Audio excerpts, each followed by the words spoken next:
பரவாயில்ல. இந்த big pass பற்றி எந்த பதிவும் போட வேண்டாம் என்றுதான் நினைத்தேன். ஆனால் போக போக இவருடைய அட்டூழியம் தாங்க முடியவில்லை. சமூகத்துக்கு தேவையில்லாத சிலரை உள்ளே கொண்டு வந்து அவர்களை வைத்து அசிங்கமான ஒரு ஷோ நடத்தி கொண்டிருக்கிறது பிக் பாஸ். இந்த பிக் பாஸுக்கும் இதை நடத்துகிற ஹோஸ்டுக்கும் கொஞ்சமாவது சமூக பொறுப்பு இருக்கிறதா என்பது தெரியவில்லை. என்ன வேண்டும் என்றாலும் பண்ணிக்கொள்ளுங்கள், பணம் கிடைத்தால் போதும், வியூவர்ஷிப் கிடைத்தால் போதும், சமூகம் எத்தனை கெட்டுப்போனால் நமக்கு என்ன என்கிற ரீதியில் தான் போடுவது இந்த படு கேவலமான பிக் பாஸ். எனக்குள் எழும் ஒரே கேள்வி, பிக் பாஸை எதிர்த்து நிறுத்த போராட்டம் நடத்திய அந்த மகானுபாவர்கள் எங்கே போய் தொலைந்தார்கள்? அவர் அதை பார்க்கவில்லையா? திடீரென்று ஏன் வாய் மூடி மௌனமாகிவிட்டார்கள்? தெரியவில்லை. பாருங்கள் இந்த அசிங்கமான நிகழ்ச்சியில் என்ன நடந்தது என்று. வெட்கம், மானம், சூடு, சொரணை எதுவும் இல்லாத இந்த பார்வதி கமருதியின் ஜோடி ஒரு நாள் இரவில் தனி அறைக்குள் நடந்து கொள்கிறது. நாய் குறைக்கிறது. என்ன நடந்தது என்று தெரியவில்லை.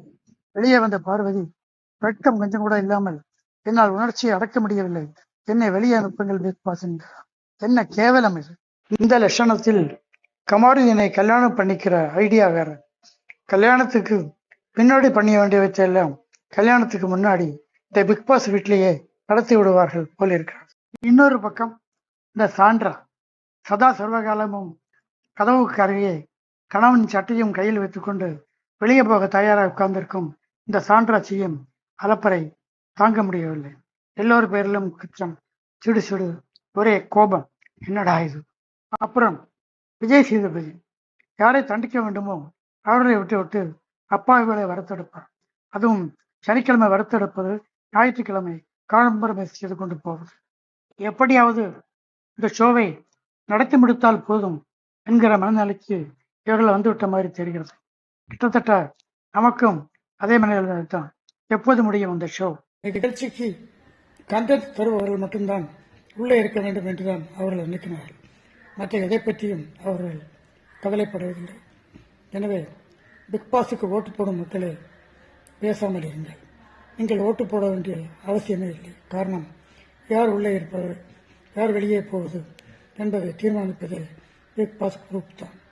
ஓட்டு போட்டு நீங்கள் முட்டாள்களாக வேண்டாம், உங்கள் நேரத்தையும் வீணாக்க வேண்டாம். உங்களுக்கு நான் ஏற்கனவே சொன்ன மாதிரி தனியாக இருந்தால், நேரம் போகவில்லை என்றால், வேறு வழியில்லை என்றால் இந்த நிகழ்ச்சியை பாருங்கள். இல்லாவிட்டால் வேறு எத்தனையோ நல்ல திரைப்படங்கள் இருக்கின்றன OTT-யில், அதை பார்த்து பாருங்கள்.